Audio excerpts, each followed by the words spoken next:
సరిగ్గా వచ్చే నెల ఇదే సమయానికి ఏదో ఒక అందమైన బీచ్లో కూర్చుని చల్లగా కొబ్బరినీళ్లు తాగుతున్నట్లు ఎప్పుడైనా ఊహించుకున్నారా? భలే ఉంటుంది గదూ! అయితే ఆ కల త్వరలోనే నిజం కాబోతూ ఉండొచ్చు. బెర్లిట్స్ వారి ఈ అద్భుతమైన వాక్యంతో మనం భవిష్యత్తులోకి ప్రయాణిద్దాం. ఒక నిర్దిష్టమైన భవిష్యత్ సమయాన్ని ఇలాంటి అందమైన ఊహతో ముడిపెట్టి చెప్పడం నిజంగా అద్భుతం. ఇంగ్లీష్లో భవిష్యత్తు గురించి మాట్లాడేటప్పుడు ఆ ఫీలింగ్ని కళ్లకు కట్టినట్లు ఎలా చెప్పాలో ఈ విశ్లేషణలో తెలుసుకుందాం. సరే, ఈనాటి మన topic future continuous tense. English మాట్లాడేటప్పుడు ఈ టెన్స్ వాడకం ఒక మ్యాజిక్ లాంటిది. భవిష్యత్తులో ఏదో జరుగుతుంది అని చెప్పడానికి, భవిష్యత్తులో ఒక పని కొనసాగుతూ ఉంటుంది అని చెప్పడానికి చాలా తేడా ఉంది కదా. ఆ రెండవ రకం వాక్యాలను సునాయాసంగా ఎలా వాడాలో ఈరోజు మనం నేర్చుకోబోతున్నాం. ఈరోజు మన జర్నీలో ఏమేం చూడబోతున్నామంటే ఫ్యూచర్ కంటిన్యూస్ అంటే ఏంటి, దాని వాక్య నిర్మాణాలు, కొన్ని స్పెల్లింగ్ రూల్స్, రియల్ లైఫ్లో దీన్ని ఎప్పుడు వాడాలి, ఇతర టెన్స్లతో దీనికున్న తేడాలు, అలాగే చివర్లో దీన్ని ప్రాక్టీస్ చేయడానికి కొన్ని సరదా గేమ్స్. ఇక ఏమాత్రం ఆలస్యం చేయకుండా మొదలుపెట్టేద్దాం. ముందుగా మొదటి విభాగం, అసలు ఫ్యూచర్ కంటిన్యూయస్ అంటే ఏమిటి? భవిష్యత్ కాలం గురించి ఇది ఏం చెప్తుంది? సింపుల్గా చెప్పాలంటే ఫ్యూచర్ కంటిన్యూస్ టెన్స్ అనేది భవిష్యత్తులో ఒకానొక పర్టిక్యులర్ టైంలో ఒక పని కంటిన్యూ అవుతూ ఉన్నప్పుడు వాడుతాం. అంటే ఆ సమయానికి ఆ పని అప్పటికే మొదలై ఉంటుంది, కానీ ఇంకా పూర్తి కాకుండా ప్రోగ్రెస్లో ఉంటుందన్నమాట. కేవలం నేను రేపు చేస్తాను అని కాకుండా నేను రేపు చేస్తూ ఉంటాను అని స్పష్టంగా చెప్పడమే దీని స్పెషాలిటీ. చూడండి, ఈ టైం లైన్ మనకొక క్లారిటీ ఇస్తుంది. ఇప్పుడు వర్తమానంలో ఉన్నాం అనుకుందాం. రేపు రాత్రి 7 గంటలకు ఒక పని స్టార్ట్ అవుతుంది. అది 9 గంటల వరకు జరుగుతుంది. అంటే రాత్రి 8 గంటల సమయంలో ఆ పని ఖచ్చితంగా ప్రోగ్రెస్లో ఉంటుంది కదా. ఉదాహరణకు, మీరొక సినిమా చూస్తున్నారనుకోండి. రేపు రాత్రి సరిగ్గా 8 గంటలకు నేను సినిమా చూస్తూ ఉంటాను అని కాన్ఫిడెంట్గా చెప్పడానికి ఈ టెన్స్ భలే హెల్ప్ అవుతుంది. సరే, ఇప్పుడు రెండవ విభాగానికి వద్దాం. అసలు ఈ వాక్యాలను ఎలా నిర్మించాలి, ఆ గ్రామర్ మెకానిక్స్ ఏంటో చూద్దాం. ఇక్కడ మనం కొన్ని సింపుల్ ఫార్ములాలను అర్థం చేసుకోవాలి. ఒక పాజిటివ్ వాక్యం చెప్పాలంటే subject plus will be plus verb I N G వాడతాం. ఉదాహరణకు, షీ విల్ బీ స్టడీయింగ్. అదే నెగటివ్ వాక్యమైతే మరేం లేదు, విల్కి బీకి మధ్యలో ఒక చిన్న నాట్ చేరుస్తాం. అంటే he will not be attending. ఒకవేళ ఎవరినైనా ప్రశ్న అడగాలంటే విల్ ముందుకొస్తుంది. Will they be playing?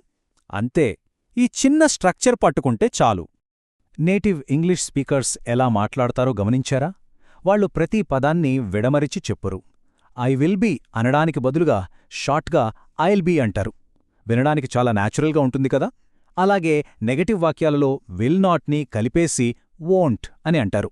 అంటే ఐ వోంట్ బీ అటెండింగ్. మనం కూడా ఇలాంటి కుదింపులు, అదేనండి కాంట్రాక్షన్స్ వాడితే మన మాట భలే ఫ్లూయెంట్గా అనిపిస్తుంది. ఇక మూడవ విభాగం చూద్దాం. ఫార్ములా బాగానే ఉంది, కానీ క్రియలకు ఐఎన్జీ చేర్చేటప్పుడుండే స్పెల్లింగ్ నియమాలేంటో తెలుసుకుందాం.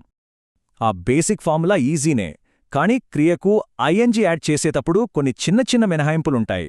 క్రియ చివర్లో ఈ ఉంటే దాన్ని తీసేసి ఐఎన్జీ కలపాలి.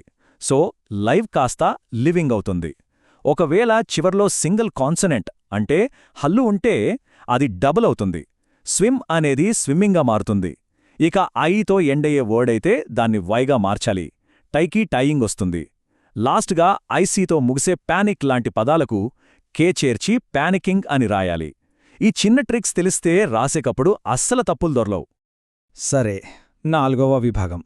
రూల్స్ తెలుసుకున్నాం, కానీ రియల్ లైఫ్లో దీన్ని కరెక్ట్గా ఎప్పుడు వాడాలి, ఆ సందర్భాలేంటో చూద్దాం.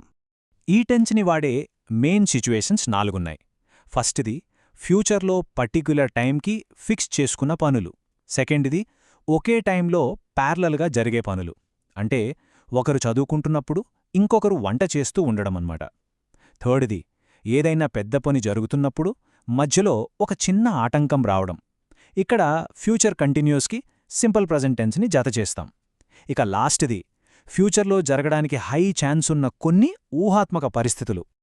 ఇదొక్కటి గమనించండి. Will your parents be cooking dinner tonight? ఎవరి ఫ్యూచర్ ప్లాన్స్ గురించైనా చాలా పొలైట్గా ఆరా తీయడానికి ఇది ఎంత బావుందో కదా. విల్ దే కుక్ అని అడిగితే కొంచెం డిమాండ్ చేసినట్లు అనిపించొచ్చు. అదే ఇలా ఫ్యూచర్ కంటిన్యూయస్లో అడిగితే అందులో ఒక మంచి మర్యాద, సాఫ్ట్నెస్ కనబడతాయి. 5వ విభాగం, అసలు ఇతర టెన్స్లతో పోలిస్తే దీనికున్న తేడా ఏంటి? ఆ టెన్స్ షోడౌన్ ఏంటో చూసేద్దాం. ఒకసారి సింపుల్ ఫ్యూచర్ టెన్స్ని చూద్దాం. దే విల్ ప్రమోట్ మీ. వాళ్ళు నాకు ప్రమోషన్ ఇస్తారు. ఇందులో ఒక ఆశ ఉంది, కానీ 100% గ్యారంటీ లేదు. అదే ఫ్యూచర్ కంటిన్యూయస్లో చూడండి. దే విల్ బీ ప్రమోటింగ్ మీ. ఒక్కసారిగా ఆ పని జరగబోతోంది అనే ఖచ్చితత్వం ఎంతలా పెరిగిపోయిందో కదా! ఆ సర్టనిటీని ఈ టెన్స్ అలా ఎలివేట్ చేస్తుంది. అలాగే ఫ్యూచర్ కంటిన్యూయస్కి, ఫ్యూచర్ పర్ఫెక్ట్కి ఉన్న తేడా చాలా important. I'll be studying medicine in 3 years అంటే ఆ టైంకి ఆ పని ప్రోగ్రెస్లో ఉంటుంది, నేను చదువుతూ ఉంటాను అని. అదే ఫ్యూచర్ పర్ఫెక్ట్ తీసుకుంటే I'll have graduated in 5 years అంటే ఆ టైం కల్లా నేను గ్రాడ్యుయేషన్ కంప్లీట్ చేసేసి ఉంటాను అని అర్థం. ఈ పర్ఫెక్ట్ అనే పదం వస్తే చాలు, ఆ పని కంప్లీట్ అయిపోయిందని మనం వెంటనే క్యాచ్ చేయాలి. ఒక్క నిమిషం, ఇక్కడ ఒక చాలా ఇంపార్టెంట్ రూల్ ఉంది. అదే స్టాట్యూ వర్బ్ రూల్. మనం సాధారణంగా ఫీలింగ్స్ లేదా ఆలోచనలను తెలిపే క్రియలను, అంటే వాంట్, నీడ్, లవ్, హేట్ లాంటి వర్డ్స్కి ఎప్పుడూ ఐఎన్జీ ఫామ్ వాడకూడదు. So I will be needing help అనడం గ్రామర్ పరంగా తప్పు. సింపుల్గా ఐ విల్ నీడ్ హెల్ప్ అని మాత్రమే చెప్పాలి. ఈ ఒక్క పాయింట్ మాత్రం ఖచ్చితంగా మైండ్లో పెట్టుకోండి. ఇక మన 6వ లాస్ట్ విభాగానికి వచ్చేశాం. నేర్చుకున్నది ప్రాక్టీస్ చేయాలి కదా, అది కూడా సరదాగా. క్లాస్ రూమ్లో లేదా ఫ్రెండ్స్తో కలిసి ఇంగ్లీష్ ప్రాక్టీస్ చేయడానికి కొన్ని అద్భుతమైన గేమ్స్ ఉన్నాయి. ఒక క్రిస్టల్ బాల్ పెట్టుకుని ఫ్యూచర్ని గెస్ చేయడం, యాక్షన్స్ ద్వారా వర్డ్స్ కనిపెట్టే ఫ్యూచర్ ప్రోగ్రెసివ్ చారిట్స్ ఆడటం, ఫార్చ్యూన్ టెల్లర్స్ లాగా భవిష్యవాణి చెప్పడం, అలాగే బోర్డ్ రేసెస్. ఇలా ఆడుతూ పాడుతూ నేర్చుకుంటే గ్రామర్ రూల్స్ బ్రెయిన్లో అలా పర్మనెంట్గా ఫిక్స్ అయిపోతాయి. అంతే. ఎగ్జాంపుల్కి ఈ యాన్ ఇంటెన్స్ ఇటినరీ గేమ్ గురించి ఊహించండి. ఒక వీకెండ్ ట్రిప్ షెడ్యూల్ ప్లాన్ చేసి అందులో పనులను, అంటే ఫర్ సపోజ్ మంచు కొండల మీద స్కీయింగ్ చేయడం లాంటి యాక్షన్స్ని ఒక్క మాట కూడా మాట్లాడకుండా మైమ్ చేసి చూపించాలి. అవతలివాళ్లు దాన్ని ఈ ఫ్యూచర్ కంటిన్యూయస్ టెన్స్లో చెప్పాలి. ఇలా యాక్షన్స్ ద్వారా నేర్చుకుంటే ఆ డ్రైగా అనిపించే ఫార్ములాలు కూడా భలే ఈజీగా గుర్తుండిపోతాయి. సో ఇదండి సంగతి. మరి ఈ విశ్లేషణ ముగిసిన తర్వాత మీరు ఏ కొత్త గ్రామర్ స్కిల్స్ని ప్రాక్టీస్ చేస్తూ ఉంటారో? భలే ఉంది కదా ఈ ప్రశ్న. మనం ఇందాకట్నుంచి నేర్చుకుంటున్న టెన్స్తోనే నేనీ ప్రశ్న అడిగాను. ఇది మన టాపిక్ను సమప్ చేయడమే కాకుండా మీరు వెంటనే దీన్ని వాడేలా చేస్తుంది. కాబట్టి రేపు ఇదే సమయానికి మీరు ఏం చేస్తూ ఉంటారో అన్నదొక్కసారి ఆలోచించండి. సమాధానం ఫ్యూచర్ కంటిన్యూయస్లో చెప్పడానికి ట్రై చేయండి. సరేనా? మరొక ఆసక్తికరమైన అంశంతో మళ్ళీ కలుద్దాం.